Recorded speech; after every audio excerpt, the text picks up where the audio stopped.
On a night that was supposed to be peaceful, a young pregnant woman arrives at a gathering surrounded by cold stares and fake smiles. Everything seems normal until a seemingly caring gesture changes the mood in the room. Shortly after, her body begins to show signs that something is very wrong, and in that instant, she realizes that this night was never about celebration, but about danger. If this story caught your interest, don't forget to subscribe to the channel and tell us what city you're watching from. Now let's continue. The night of December 24th fell crisp and cold over New York City, bringing with it the festive energy of a Manhattan Christmas. On Park Avenue, colorful lights blinked in a frantic rhythm, while the last stragglers hurried home with poorly wrapped gifts tucked under their arms. But it was on the Upper East Side, in an imposing brownstone hidden behind high walls and ancient oak trees, that the real celebration was about to begin. Marina Hayes adjusted the navy blue dress she had chosen so carefully that morning. At 28 years old and 7 months pregnant, she knew that every choice mattered. The dress wasn't just beautiful. It was strategic, understated enough not to draw attention, yet elegant enough to show she belonged in this world of antique china and imported crystal. Her hand rested naturally on her belly, feeling the baby move. A soft smile crossed her lips. This child was the reason for everything, the reason she was here, in this house, on this specific night. From outside the guest room she had been occupying for 3 days, Marina heard the unmistakable voice of Eleanor Sterling echoing down the halls. Her mother-in-law-to-be had that peculiar gift of making even a request sound like a command. Eleanor was a 62-year-old woman who seemed to have been born ready to take charge. Her hair was always impeccable in a low bun, her nails perfectly manicured, her posture as erect as if she carried generations of tradition on her shoulders. And in a way, she did. The Sterling family was well known in New York's high society circles. The patriarch, Edmund Sterling, had built an empire in the import-export business in the 70s and 80s. When he passed away 5 years ago, he left more than money. He left a legacy, a reputation, a way of life that Eleanor protected, with tooth and nail, or rather with calculated smiles and sharp-edged pleasantries. Marina descended the stairs, holding onto the mahogany banister. The scent of roast turkey mixed with cinnamon and clove flooded the house. In the dining room, the table was already set with an almost religious perfection. A white damask linen tablecloth, gold-rimmed porcelain dishes, crystal goblets that reflected the light from silver candelabras. Eleanor supervised every detail, moving a flower arrangement a fraction of an inch to the left, adjusting the angle of a napkin folded into the shape of a swan. When she noticed Marina's presence, Eleanor looked up with that smile that never reached her eyes. It was a social smile, trained over decades of charity dinners and board meetings, a smile that said a lot and revealed nothing. "Marina, dear, I'm so glad you came down. I was starting to worry. Pregnant women need their rest, don't they?" Eleanor's voice flowed as smoothly as honey, but there was something underneath, something Marina had learned to recognize in recent months. Control, vigilance disguised as care. "I'm fine, Mrs. Sterling. I was just finishing getting ready." Marina kept her tone light, almost casual. She knew how to play this game, too. "Wonderful, dear. By the way, I prepared something special for you today." Eleanor approached, placing a cold hand on Marina's arm. "A separate plate, with milder seasonings. No pepper, nothing too heavy. After all, we have to think about my grandson, don't we?" Marina felt the subtle emphasis on the word my. Not our grandson. My grandson. As if the child growing inside her already belonged to Eleanor before he was even born. She took a deep breath, maintaining a serene expression. "That's very kind of you, thank you." "Of course, dear. It's the least I can do." Eleanor released her arm and stepped away, resuming her adjustments of invisible details on the table. "You know how important it is to me that tonight is perfect. It's the first time we're all celebrating Christmas together since you and Ethan got engaged.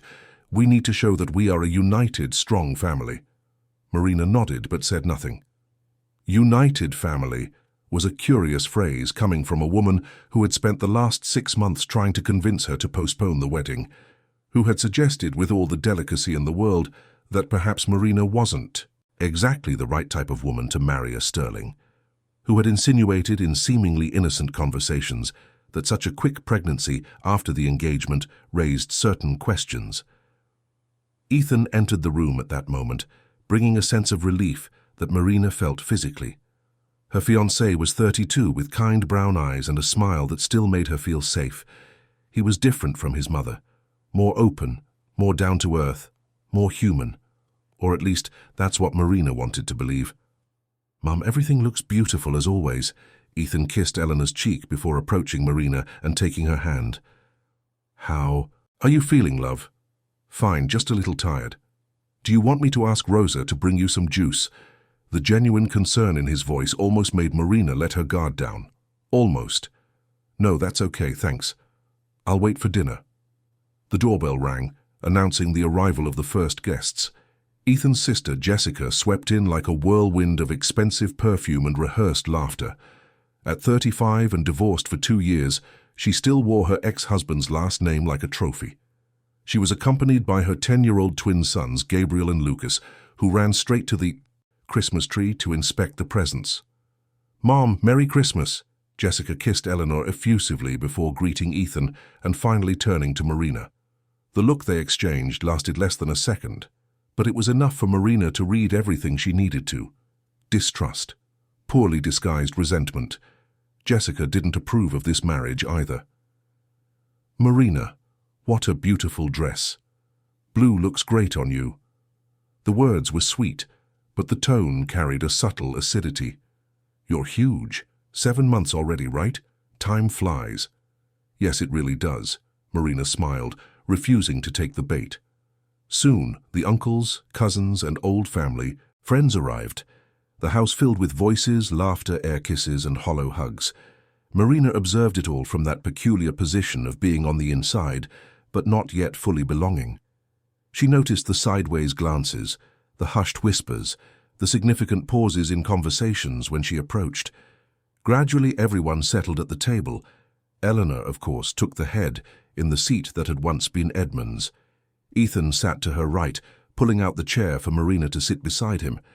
Jessica sat to Eleanor's left, strategically positioned as second in command of this small domestic kingdom. The meal began with a prayer.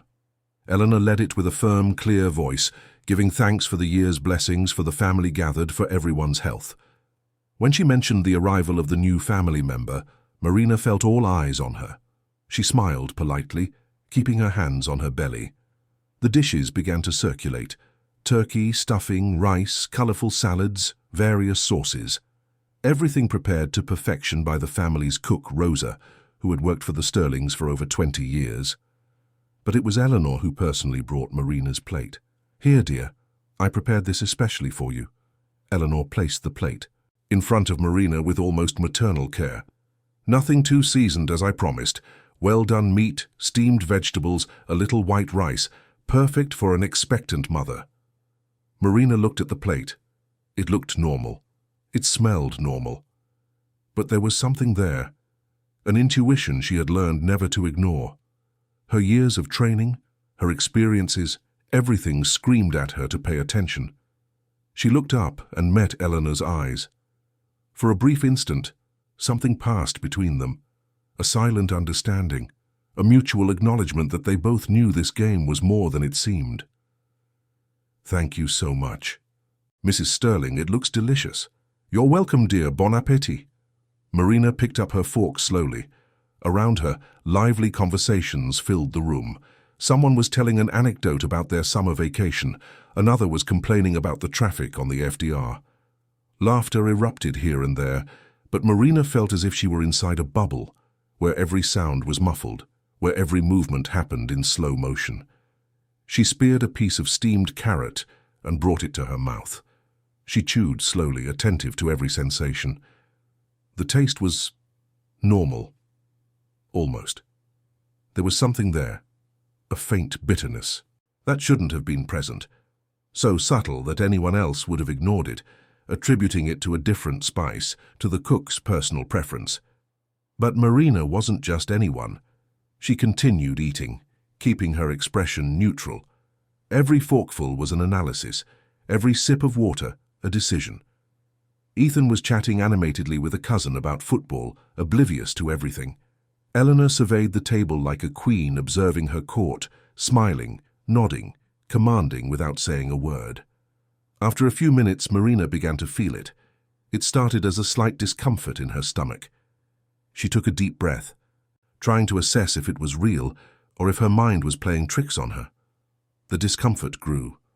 A wave of heat rose up her neck. Her breathing became shorter. Marina carefully placed her fork on the plate. She needed to be sure. She needed to observe without alarming anyone. Not yet. She placed a hand on her belly, feeling the baby move restlessly. Her heart raced, but it wasn't panic. It was recognition. It was the confirmation of what she had suspected for months. "Are you okay, love?" Ethan finally noticed, placing his hand on hers. "I think so, just a little dizzy." Eleanor's eyes shot up immediately, that maternal radar always on alert. "Dizzy? Dear, that's normal in pregnancy, but maybe you need some fresh air. Would you like to step out onto the balcony?" "No, Marina tried to stand, but her legs felt weak. The room began to spin gently. The heat intensified. The pain spread. That's when the fork she was holding fell onto the plate with a clatter that silenced the entire table. All eyes turned to her. Ethan jumped to his feet, holding her shoulders. "Marina! Marina, what's happening?" She tried to answer, but the words wouldn't come out. The pain was now real, intense, spreading throughout her body. Her hands were shaking.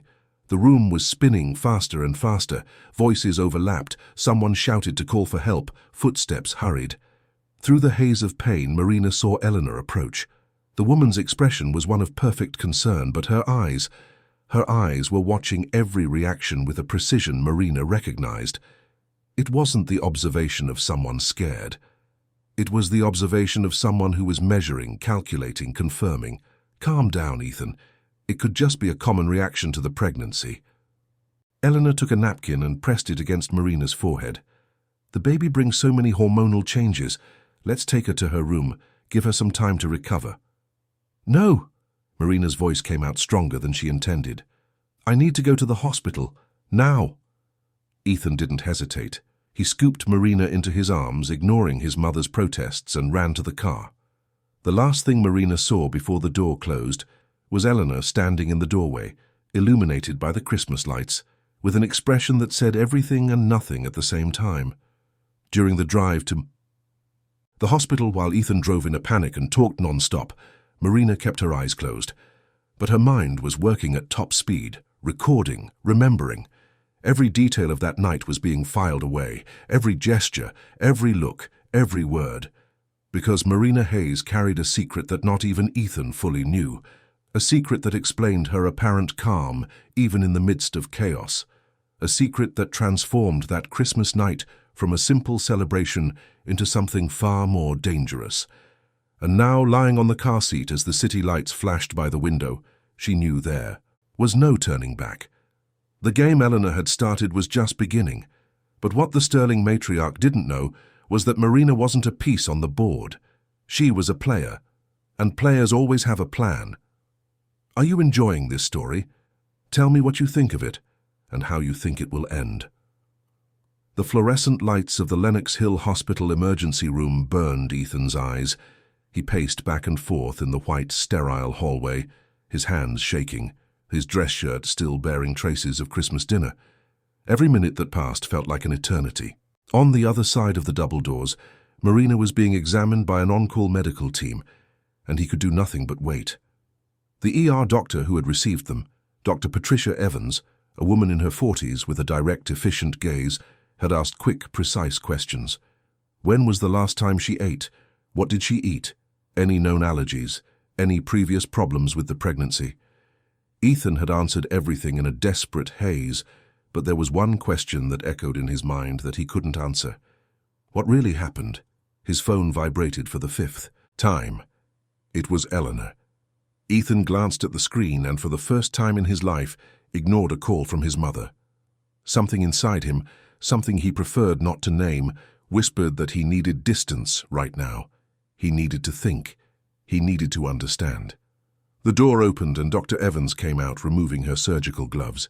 Ethan rushed to her, his heart pounding erratically. "How is she? And the baby?"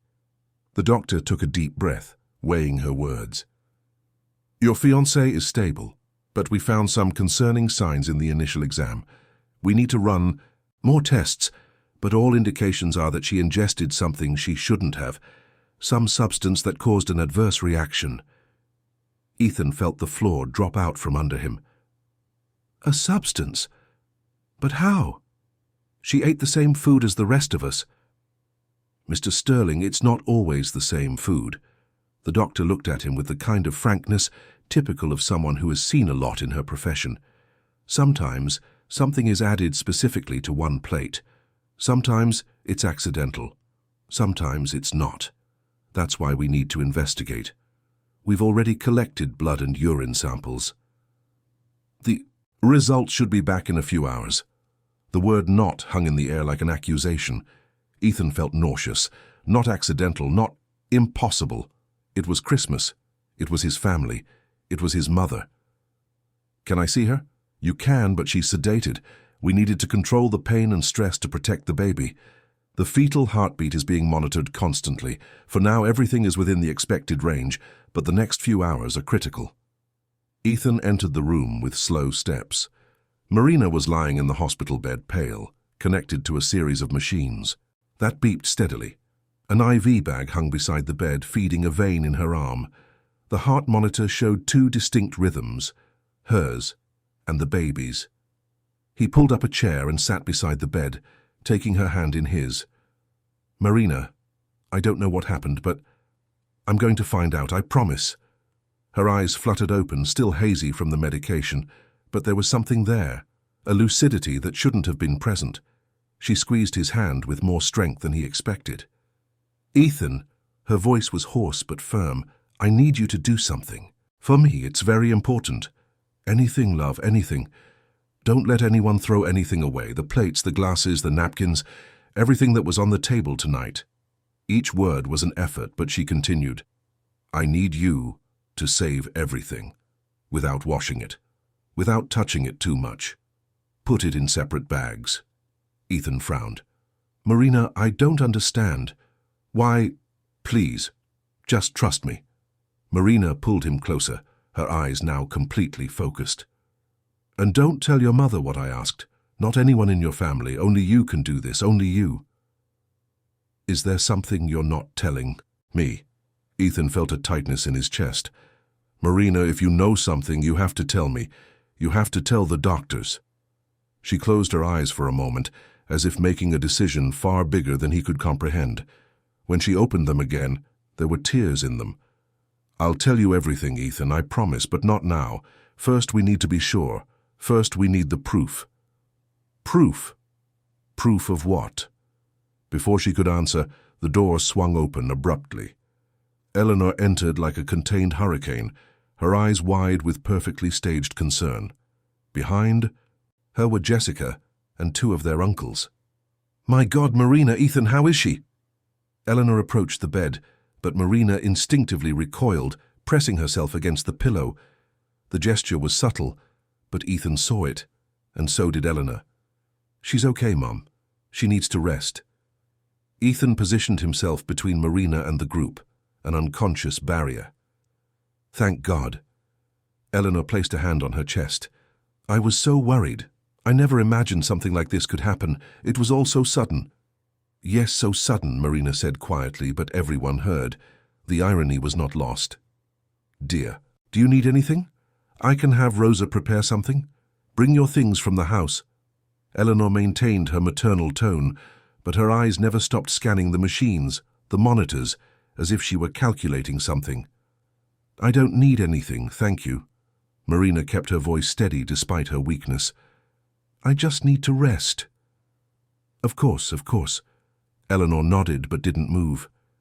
"Did the doctor say anything about what caused this?" "They're still investigating," Ethan said, crossing his arms. "Running tests." "Tests?" Eleanor repeated the word, as if testing its weight. "Well, I'm sure they won't find anything wrong. It must have just been the stress, the heat, the pregnancy. These things happen. These things, Marina echoed, and there was a sharp edge to her voice. Yes, these things happen. The silence that followed was thick.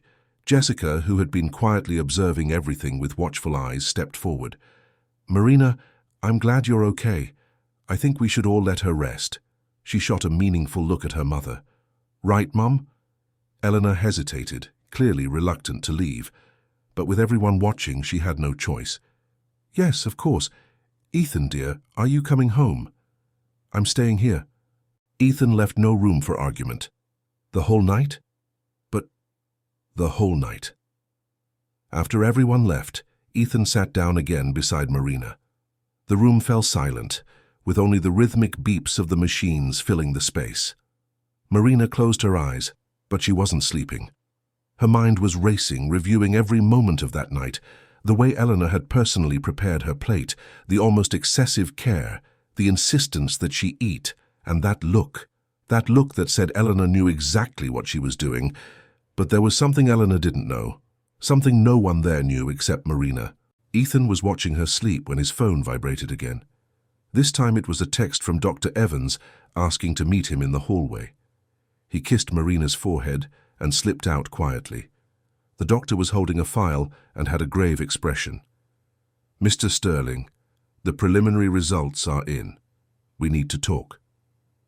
They walked to a small room reserved for family consultations. Dr. Evans closed the door and gestured to a chair. Ethan sat, his palms sweating. What did you find? We found traces of a substance in her system. I won't get into the technical details, but it's something that definitely shouldn't be there, especially not in a pregnant woman. The doctor paused, choosing her words carefully. Mr. Sterling, your fiancée was very lucky. The amount wasn't lethal, but it was enough to cause serious harm. To the baby, to herself. Ethan felt the world crumble. Are you saying that? I'm saying someone put something in her food. On purpose. The tears came before he could control them. Ethan covered his face with his hands, his body shaking. No, it can't be. Not my mother, not my family. Dr. Evans waited in respectful silence.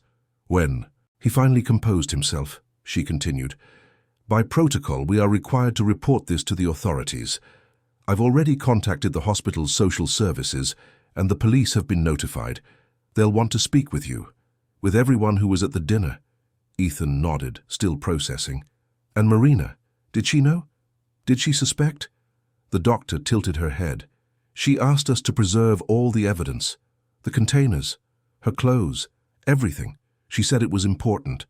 And she asked for something else, something unusual. What? She asked us to contact someone, a specific name. Detective Rick Miller from the Special Investigations Division. She said he would know what to do. Ethan felt like he was in an alternate reality. Who is Marina? Who is the woman I'm going to marry, really? He returned to the room to find Marina awake, looking out the window.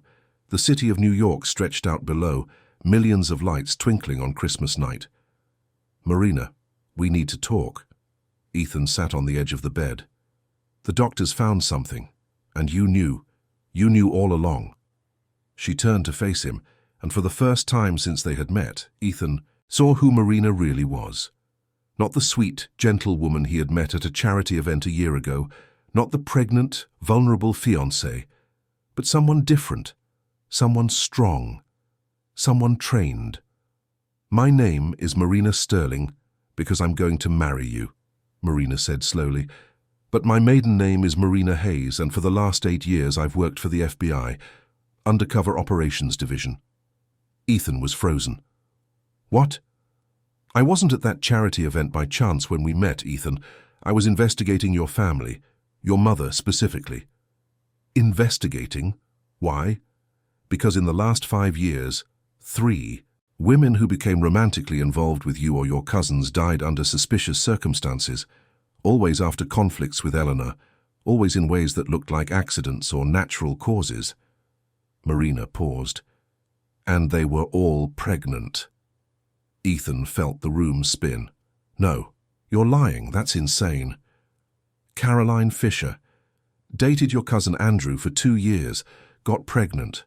Eleanor didn't approve. 3 months later, Caroline had a severe allergic reaction during a dinner at your family's house. She didn't survive, neither did the baby. That was an accident, she had allergies. Julia Campbell. You dated her yourself before me. She got pregnant. Your mother convinced her to end the relationship. 2 weeks later, Julia had a mysterious fall down the stairs of her apartment. She lost the baby, fell into a coma, died 6 months later. Ethan was ashen. Stop, please stop. And Amanda Ross, a distant cousin who got involved with another family member, pregnant with twins. She started making demands, talking about rights, inheritance. She had severe food poisoning during a family barbecue. The babies were born premature and didn't survive. Amanda developed complications that left her sterile. Marina wiped away the tears that were streaming down her face. None of those women could prove anything, Ethan, because Eleanor is very, very careful, and because the Sterling family has enough power to quash any suspicions. So you got close to me. You pretended to love me. You got pregnant on purpose. Ethan's voice was broken. I didn't pretend anything. Marina took his hand. In the beginning, yes, it was an operation. But I fell in love with you for real. And when I found out I was pregnant, I wanted to quit. I wanted to leave the operation, tell you the truth, start over for real. Marina looked down at her belly. But then I realized that if I left, your mother would continue, and other women would die. So I decided to finish what I started. But this time, with real proof. Evidence that couldn't be denied or bought. That's why you agreed to come to dinner. That's why you saw it through. I knew she would try something, I just didn't know when. Marina took a deep breath. But now we have it. We have the plate. We have my blood. We have witnesses. We have everything we need to finally get justice. Ethan stood up, stumbling to the window. His entire life, his entire reality was collapsing. The mother he loved was a murderer. The woman he loved was an undercover agent. And he was just a pawn in a much larger, darker game than he had ever imagined. Outside, the Christmas lights still twinkled cheerfully, oblivious to the drama unfolding in that hospital room. And somewhere in the city, in a brownstone on the Upper East Side, Eleanor Sterling slept peacefully, unaware that the empire she had built on lies and silence was about to come crashing down. The morning of December 25th dawned, grey over New York City. A light drizzle began to fall, washing the still empty streets of a city sleeping off Christmas Eve. In the hospital room, Marina watched the raindrops trace paths down the window pane as she waited. Ethan had left an hour ago to retrieve the evidence from the house, following every instruction she had given. Her hands on her belly, she felt the baby move, and she whispered softly, "It's going to be okay, my love. Mommy will protect you."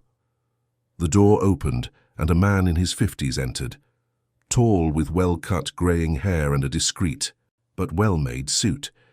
He carried a brown leather briefcase and had the kind of look Marina knew well, the look of someone who has seen too much to be easily surprised. "Detective Miller," Marina smiled for the first time in hours. "Agent Hayes," the man approached, his tone more one of paternal concern than professional formality. "Or should I say Mrs. Sterling? Not married yet, so Marina Hayes will do." She made a move to sit up straighter, but he gestured for her to stay comfortable. "How are you feeling, and the baby?" "Stable, the doctors are optimistic." Marina took a deep breath. "Did you get what I asked for?" "Yes." Rick opened his briefcase and took out a series of documents. "I have the preliminary lab reports, the court orders, and a forensics team on their way to the Sterling residence. But I need you to tell me everything from the beginning, on the record this time." Marina glanced at the closed door and began to speak. She told him about the months of investigation, about how she built an identity that could infiltrate that closed social circle, about the charity event where she met Ethan, carefully chosen because she knew he would be there, about how the relationship that started as a job turned into something real, about the unexpected pregnancy that changed everything. "I should have aborted the mission when I got pregnant," Marina admitted, her voice breaking. "It was protocol. But I was in too deep, I was too close to the truth, and I had really fallen in love with him. The detective listened in silence, making occasional notes. When she finished, he sighed heavily. You broke practically every rule in the book, Agent Hayes. Emotional involvement, unauthorized pregnancy, extreme personal risk. He paused. But you also got what 3 previous investigations couldn't: concrete evidence. At that moment, the door opened again. Ethan entered carrying 2 large, sealed plastic bags. His face was pale, his eyes red from lack of sleep. He stopped when he saw the detective, clearly uncomfortable. Ethan, this is Detective Rick Miller. Marina made the introduction. He's leading the investigation. Mr. Sterling. Rick extended his hand. Ethan shook it mechanically. I brought everything you asked for. Ethan placed the bags on the floor. Plates, glasses, silverware, napkins, all separated like you said. He looked at Marina with a mixture of pain and confusion. My mother has called 7 times. She wants to know when I'm coming home. And what did you say? That I'm taking care of my fiancé. That she needs me. Ethan swallowed hard. I couldn't say anything else. I couldn't look at her knowing that. I know this is difficult, Rick said with surprising gentleness, but you're doing the right thing, and I need you to stay strong, because this is just the beginning. A forensics technician entered to collect the bags. Every item would be meticulously analyzed in the lab. Hairs, fingerprints, chemical residues, everything would be catalogued and documented. While the technician worked, Rick explained what would happen in the coming hours.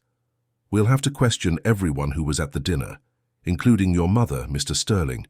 We need statements, a timeline of events, who prepared what. She won't admit anything, Ethan said bitterly. My mother is too smart for that. Smart people make mistakes when they feel too safe, Marina said, and your mother has felt safe for a very long time. The morning progressed in a series of procedures: more blood tests for Marina, collection of additional evidence, photos, documentation. Everything was recorded with meticulous precision. Every step was crucial. Every detail could be the difference between justice and impunity. Around noon, Ethan's phone rang again. Eleanor. This time he answered. Mom. Her voice came through clearly on the speakerphone he activated at the detective's request. Ethan, my son, I'm worried.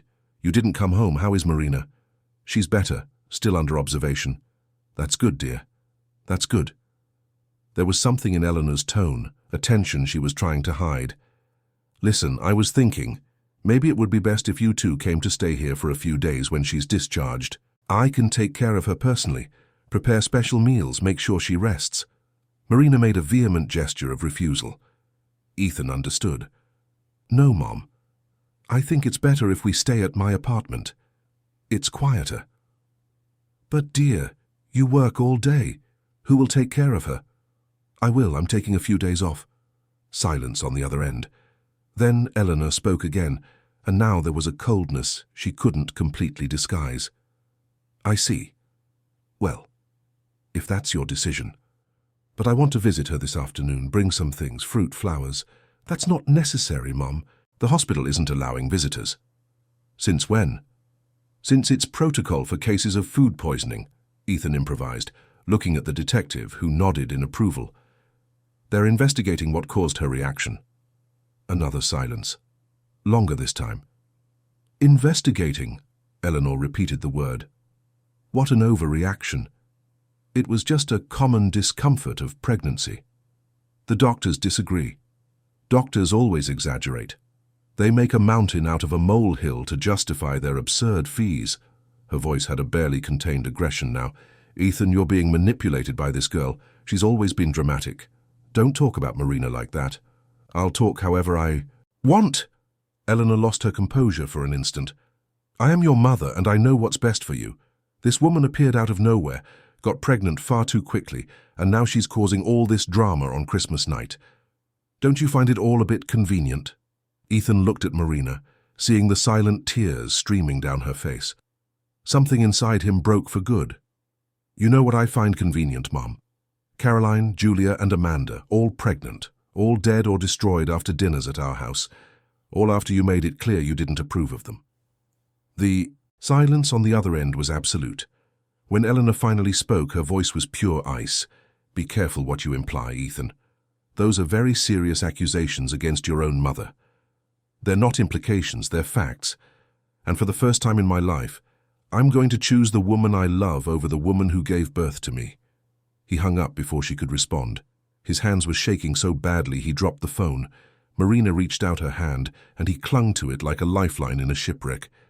Detective Miller watched it all with a grave expression. She's going to feel threatened now. Threatened people do unpredictable things. I'm putting a discreet police detail here at the hospital, and we need to speed up the evidence collection before she has a chance to destroy anything. In the following hours, a team of investigators arrived at the Sterling brownstone with a search warrant. Eleanor received them with all the offended dignity of someone accustomed to being above suspicion. Jessica was there, as was the family lawyer, who had arrived in record time. Meanwhile, at the hospital, Marina received another important visitor, a woman in her late 30s, thin, with short hair and an intense gaze. She entered accompanied by a nurse and introduced herself. "Marina Hayes, my name is Amanda Ross."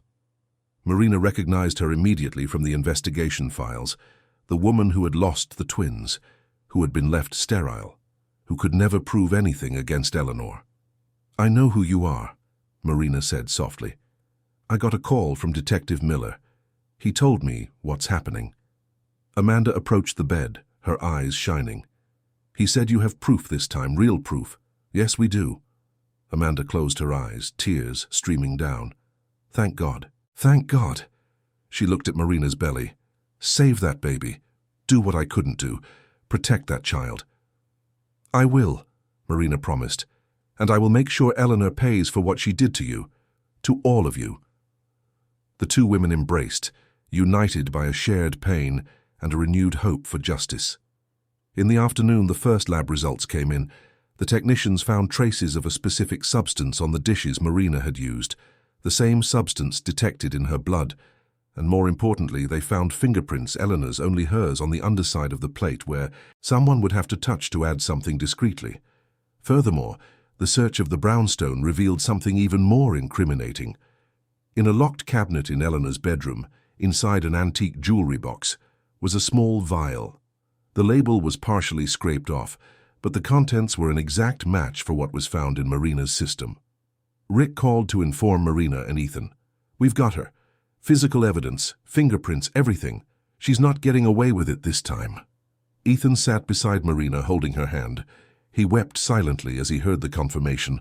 Part of him had still hoped for some mistake, some alternative explanation. But the reality was inescapable. Eleanor Sterling, respected matriarch of New York society, benefactor of charities, devoted widow, was a woman who had tried to poison her own pregnant daughter-in-law, and had likely done the same to other women before. When the police arrived at the brownstone to arrest Eleanor, she was sitting in the living room, impeccably dressed, as if she were expecting them. Jessica was by her side, crying. The lawyers tried to protest, but the warrants were clear. Eleanor stood with all the dignity she could muster. "This is absurd. Misunderstanding that will be cleared up." "Mrs. Sterling, you are under arrest for attempted murder." The officer read her rights as he applied the handcuffs. For the first time in decades, Eleanor Sterling completely lost control. "That woman destroyed my family. She came to tear us apart, to take my son from me." Her voice echoed through the empty house. "I was just protecting what's mine." And there it was. The confession, recorded on the officer's body cams, witnessed by the lawyers. Impossible to deny or retract.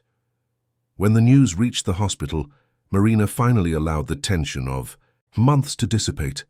She cried in Ethan's arms, tears of relief, exhaustion, and bitter victory, because there was no joy in destroying a family, only the sad necessity of stopping more lives from being destroyed. Ethan held her, both of them knowing their lives would never be the same. The Christmas that was meant to be a celebration had become a judgment. The house that was meant to be a home had been revealed as a prison, and the woman who was supposed to protect her family had shown herself to be its greatest threat. Outside, the rain continued to fall on New York City, washing the streets, clearing the air. And in a hospital room lit by artificial lights, Two hearts beat in sync. Marina's and the baby's, survivors, witnesses, living proof that the truth, no matter how painful, always finds a way to the surface. 3 months passed since that Christmas night that changed everything. March arrived, bringing the damp chill of a New York spring, and with it, a series of transformations that no one could have fully predicted. Marina sat on the wooden bench in the small garden of the apartment she now shared with Ethan, far from the Upper East Side brownstone, far from the tainted memories. The place was simple, a discreet building in Greenwich Village, but it had something the Sterling house never did: genuine peace. She caressed her enormous 9-month belly, feeling the baby kick with growing strength. "Not long now, my love. Soon you'll meet this world that Mommy is trying to make a little better." Ethan came out onto the balcony carrying 2 glasses of fresh juice. He seemed to have aged years in just a few months, but there was something different in his eyes now. A clarity that hadn't been there before, a strength born from pain and truth. "The lawyer called," he said, sitting beside her. "The trial is set for next week, for sure."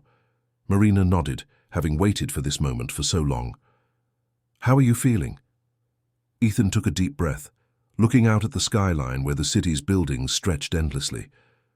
"I still don't know. Some mornings I wake up and forget for a few seconds. I think she's going to call, invite us for lunch, complain about something. Then I remember, and it all hurts again." Marina took his hand. I'm so sorry you had to find out who your mother really was this way. You have nothing to be sorry for." Ethan looked at her with an intensity that still surprised her. "You saved me. You saved our son. And you probably saved other women she would have targeted in the future." The past few months had been a whirlwind. Eleanor's arrest made headlines for weeks. New York's high society was shocked. How could such a respected woman, so involved in charitable causes, be capable of something so horrific? But the evidence was irrefutable, the vial found in her room, the fingerprints, the history of pregnant women who met tragic ends after conflicts with her, and above all, her own recorded confession. The defense tried to argue temporary insanity, pathological jealousy, anything to reduce the sentence. But Detective Miller and his team had done a meticulous job. Every piece of evidence was catalogued, every witness prepared, every point of the prosecution's case solidly grounded. Amanda Ross became a key witness. She told the court, with a courage Marina deeply admired, about the barbecue 5 years earlier, about how Eleanor had insisted on preparing her plate personally, about the symptoms that began minutes later, about the premature birth that cost her babies their lives and her own ability to have children. Other women came forward, ex-girlfriends of cousins, family friends who had similar experiences but never dared to speak up. The empire of silence Eleanor had built over decades began to crumble, and every crack revealed more hidden horrors. Jessica was torn between loyalty to her mother and the inescapable truth.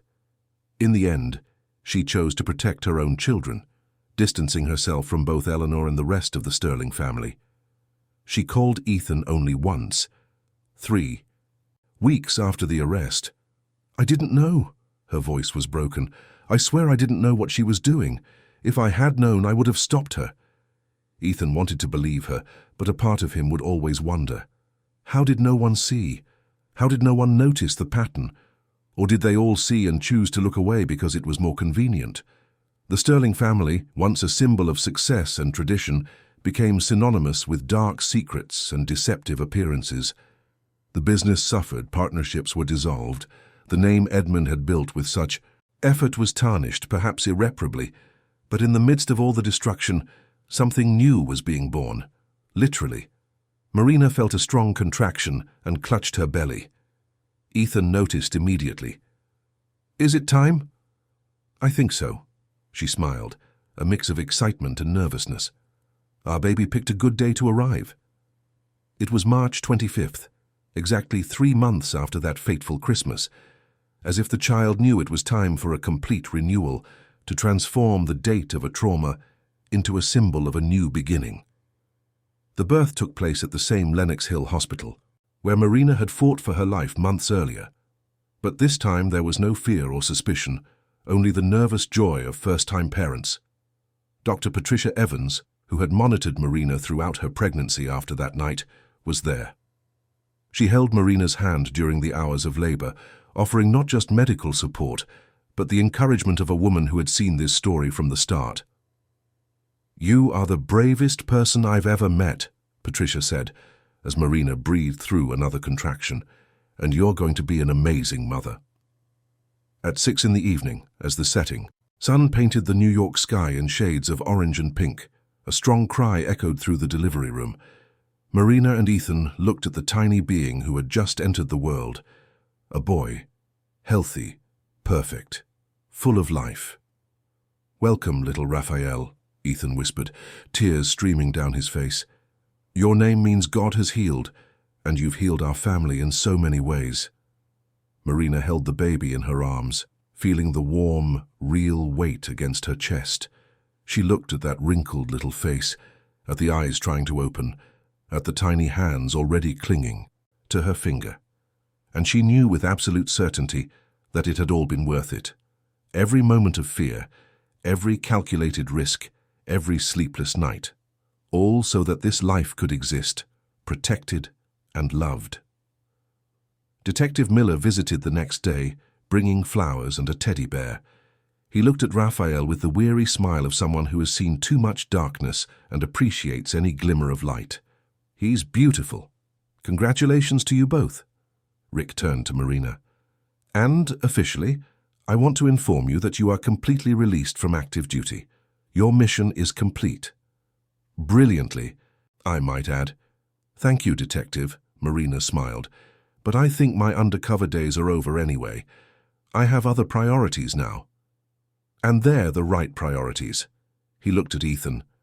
"I know this wasn't easy for you, son, finding out all this about your mother." Ethan shook his head, his eyes fixed on Raphael. "It wasn't, but I'd rather have a painful truth than a comfortable lie. At least now I know what I'm protecting my son from." In the following days, Marina and Ethan adapted to the new routine of parenthood. Sleepless nights, diaper changes, unexplained crying, but also heart-melting smiles, tiny hands gripping fingers, the sweet baby smell that made it all worthwhile. A week after Raphael's birth, Eleanor's trial began. Marina didn't attend the first few days, still recovering from childbirth. But Ethan went, feeling he needed to witness the end of that story. Seeing his mother in handcuffs, wearing a prison uniform instead of her elegant suits, was a shock he would never forget. Eleanor looked different, older, more fragile, but still with that hard gaze that tried to maintain control over everything. When their eyes met across the courtroom, Eleanor tried to smile. Smile that said, "Forgive me, understand me, I did it for love." But Ethan just looked away. Love doesn't poison. Love doesn't kill. Love doesn't destroy in the name of possession and control. The trial lasted 2 weeks, witness after witness, piece of evidence after piece of evidence. The prosecution built a case so solid that even the defense attorneys seemed resigned. In the end, the jury deliberated for only 3 hours, guilty on all charges. The sentence was read with the solemnity such cases require. Eleanor Sterling was sentenced to 20 years in prison for the attempted murder of Marina and her unborn child, in addition to charges related to the other women who had suffered at her hands. As the guards led her away, Eleanor looked back one last time.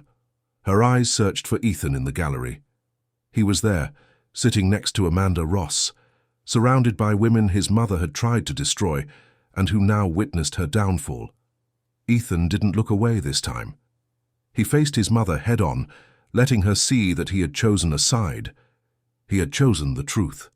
He had chosen to protect the innocent instead of hiding the guilty. He had chosen to be a different man than the one she had tried to mold. Eleanor's expression changed. For a moment, the mask of control fell away completely, and Ethan saw something he never expected to see.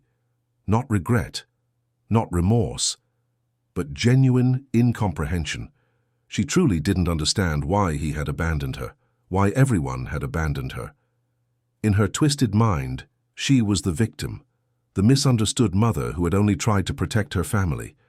And it was that final understanding that set Ethan completely free. His mother wasn't evil for the sake of evil. She was sick, consumed by a need for control so profound that it justified any action, and he couldn't have saved her. No one could have. 2 months later, on a sunny afternoon in May, Marina and Ethan were married in a small, intimate ceremony.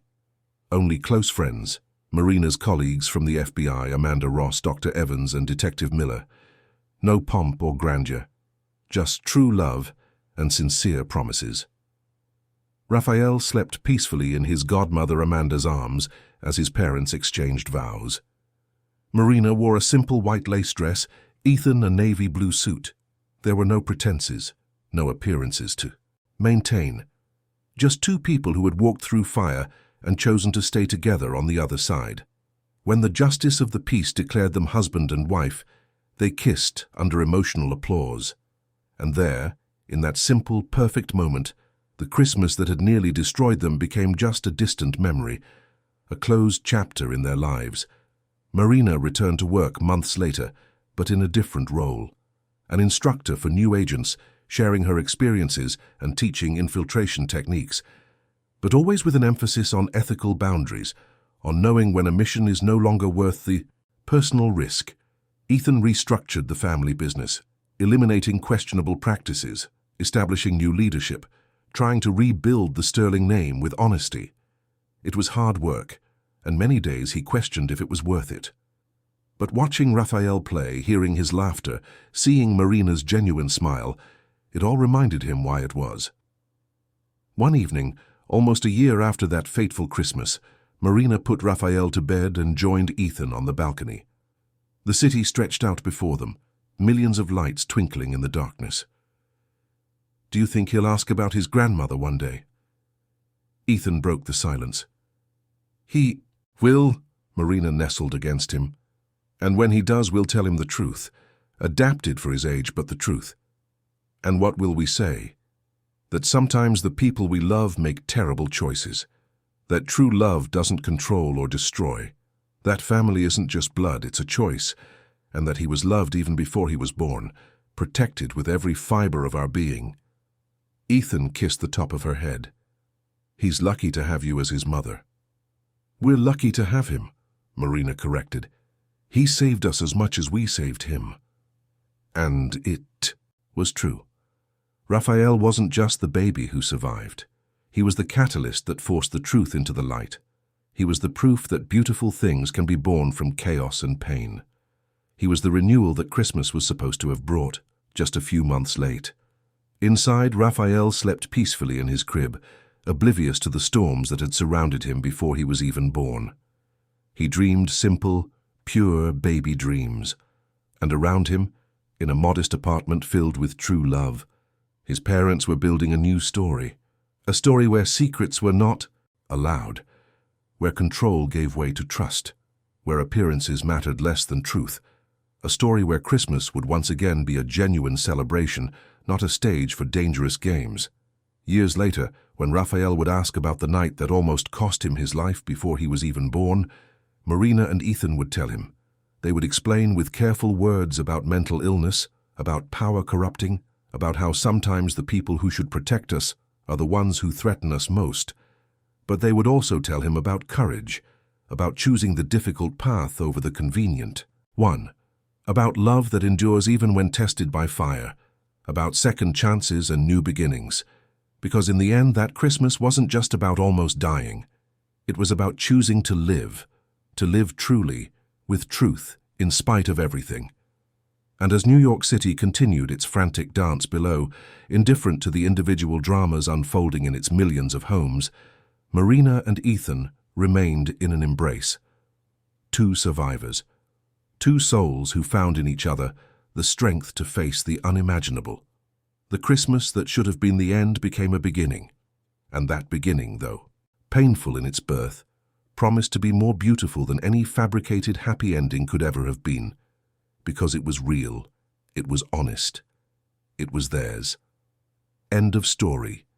Dear listeners, we hope the story of Marina and Ethan has touched your heart. If you were moved by this journey of courage, truth, and new beginnings, please hit the like button, subscribe to the channel, and tell us in the comments what part of the story resonated with you the most. Was it Marina's strength, Ethan's transformation, the justice finally served. Every day we bring you intense stories, like this one, revealing the deepest parts of the human soul and making us reflect on family, truth, and the true meaning of protection and love. Your participation is very important to us.